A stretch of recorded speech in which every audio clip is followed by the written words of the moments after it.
These are the times that try men's souls. The summer soldier and the sunshine patriot will, in this crisis, shrink from the service of their country, but he that stands by it now deserves the love and thanks of men and women. Tyranny, like hell, is not easily conquered. Yet we have this consolation with us, that the harder the conflict, the more glorious the triumph. What we obtain too cheap, we esteem too lightly. It is dearness only that gives everything its value. The gambler, the backbiter, tell him that God's gonna cut him down. Tell him that God's gonna cut him down. Well, my goodness gracious, let me tell you the news. My head's been wet with the midnight dew. I've been down on bended knee, talking to the man from Galilee. He spoke to me in a voice so sweet, I thought I heard the shuffle of angels' feet. He called my name when my heart stood still, when he said, man, go do my will. Hello, my name is Robert Shepard. And this is Luke Harlan, and welcome to the Patriot Pravda podcast. One so far. One so far, episode 1. We're both Christian men, and we've been concerned with what we've been seeing take place in our country. We're both veterans. We both served time in the military to serve our country, and what I enlisted for. The country has definitely gone down a dark path. Yeah. I mean, I was in for about 8 years. I enlisted back in 2010. And the country is different than it was in 2010. Yeah, absolutely. A lot of the stuff that has definitely snuck in to, school systems, American government, different things like that have just really been, the wool has been uncovered or pulled back over a lot of people's eyes, and I think that's one good things that came out of this pandemic. Yeah, was the fact that a lot of things have been revealed. Yeah, a lot of corruption is definitely revealed in many things, not only function of government, different types of power, power tripping governors and school boards. Yeah, school boards and even just not just the school boards where we had an inkling that there was an issue, but to the teachers in the classrooms itself. Yeah, right down to the classroom level, for sure. But the intro that you heard, we were thinking about breaking that down. I mean, let's just break it down. This was originally written back in 1776, and the words could just be copy-pasted to 2022. Yeah. And Thomas Paine wrote it, and it was actually during a time in the Revolutionary War where General Washington, his men had crossed the Delaware into Pennsylvania, and they were kind of at this standstill, and they were kind of regrouping for more of the British attacks, and they were going to try to figure out what they were going to do to go against the British if they crossed back over the Delaware. And this was just something that Thomas Paine wrote to be an encouragement to, the soldiers at that time, and it worked. Well, let's break it down, basically sentence by sentence. It says the first sentence is, "These are the times that try men's souls." That we're certainly going through that. I myself have definitely felt trying times, not just in the financial realm of things, working hard. Even 5 years ago, things could be difficult. But now, even today, in this day and age, with inflation out the wall, just outrageous inflation, high gas prices, things like that, and they're trying to get us, I think, they're trying to get us to give up. And so they're definitely trying times for our souls. And it doesn't help us that we have this guy as our current president. If it holds near and dear to you that you like to be able to, anyway. Anyway, just give up. Which is what he wants us to do. He just gave up. Just gave up. Halfway through that sentence, and didn't even know what he was talking about. Totally lost his train of thought. You know the thing. The thing. Yeah. All men and women are created. Well, you know. And his sidekick isn't much better. Yeah. But sentence 2, the summer soldier and the sunshine patriot will, in this crisis, shrink from the service of their country. Mm-hmm. But he that stands by it now deserves the love and thanks of man and woman. Yeah, you can't just be like when it's saying about sunshine patriot. It's talking about people that are fighting when it's easy. Yeah. Fighting when it's nice to fight, or when there's a win is guaranteed. Right, or when there's everyone else is crowding around you. But and especially when that was written, because it was written during the winter time. So it's just this is going to be harsh. And the summer soldier as well. I mean, I was stationed in Fort Richardson, Alaska, and we did some winter exercises, and we could be outside and 40 below. And granted, we weren't fighting, but we were training.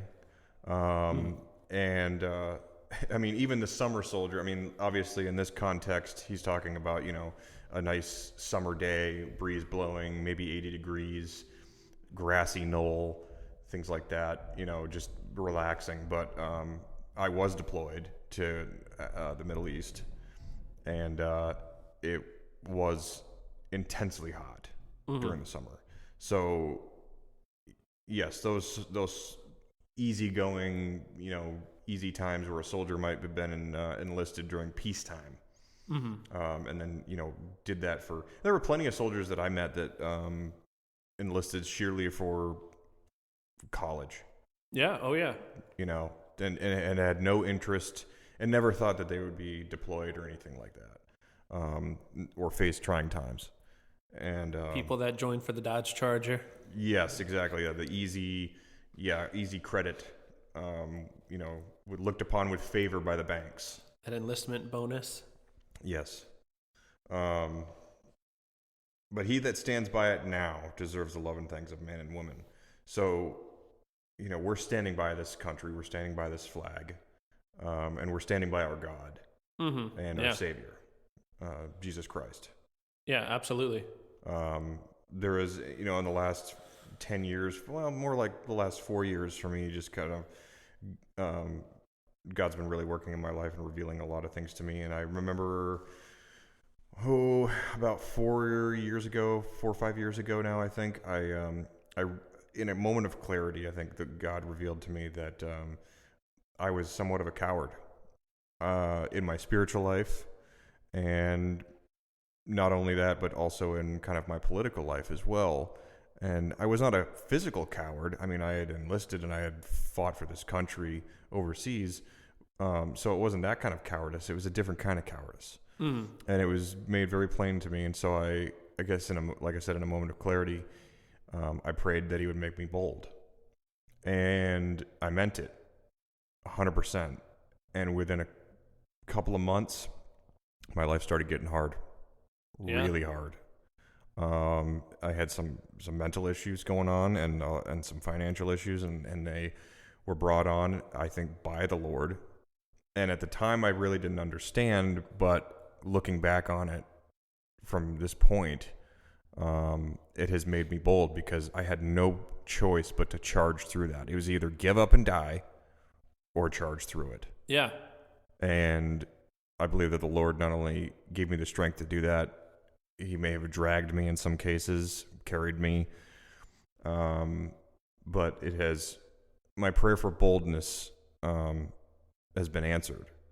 And I still think there's more work to do, but I'm holding to my values. I think I was a little sloppy with my values. I was, prone to giving in, letting, certain things slip in through the cracks. Yeah, almost like and I think overall a lot of people in the country have dealt with the same issue. It's kind of like a complacency and the comfort of the freedoms that we have. Yeah, and it's not only the, just the complacency of, like, let's say, going to the school board because we think that they have it all under control, and they don't. I mean, they have it under control in their own sense, but we just kind of was like, oh, that's just over there, and you just let it be because it's not causing any problems, and this, that, and the other thing, and the same thing with maybe some government aspects, but this just, within the last 2 to 3 years, I mean, there's just been an awakening.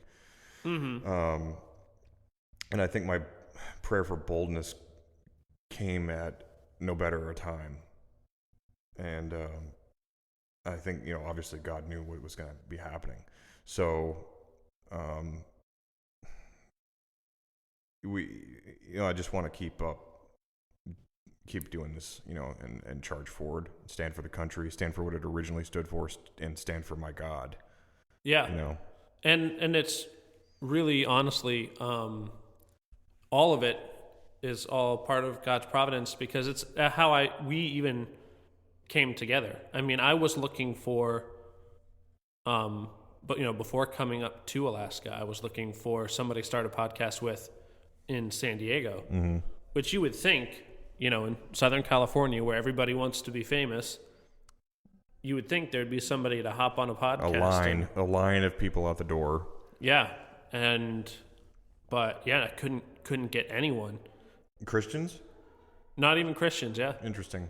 And so it was really cool that some of the first people I meet when I get up here is you and your wife, and then I was like, hey, I want to try to start this podcast, and you're like, hey, I'm in. I was thinking about it myself for a while. I just didn't know how I was going to go about doing it, where to start. I'm also a pretty busy person in my personal life. I work a lot of hours, and I just didn't have the facilities to be able to do that. And I'm not a very technical person when it comes to computers and things like that. So my world is mechanical stuff. So I was a little overwhelmed by the thought of that. And so I guess with your technical expertise in this field here, that kind of helped. So, I can add my 2 cents without being overwhelmed. Yeah. And, there's, speaking of the things that are just that have been unveiled, especially through the pandemic. I think the pandemic is just the one of the really big starting points to really show what's been going on. It was a needed catalyst. Yeah. And it was a harsh catalyst. It was, sure. And I think it was a God thing. I mean, yes, it was man-made. Yes, it was created in a Chinese lab. Yes, but in God's, all-knowing providence, it revealed so much. It was like, okay, this is going to hurt, but it's going to, it's going to wake you up. Yeah. Let's go on to the next sentence here, I guess. Tyranny, like hell, is not easily conquered. Yet we have this consolation with us, that the harder the conflict, the more glorious the triumph. So tyranny is like a hell. I've been in places where there is obvious tyranny, and it not only affects people, but it affects the environment. There's like it's almost like a depressing blanket, like a heavy blanket. And blanket's even the wrong word, because the blanket can be infers ideas of comfort. It's more like just a dark, heavy cloud. Yeah, yeah. And that can be like hell. And because you're being forcefully ruled over, and you don't want to do this, or you want to do something else, or you think that things are you're being treated unfairly, and it can be a hell, because you can't see a way out, and you have no power to do anything about it. Mm-hmm. Yeah. And it is not easily conquered. It takes an immense amount of effort, up to and including the loss of life. Yeah. And we always hear, especially when it comes to talks of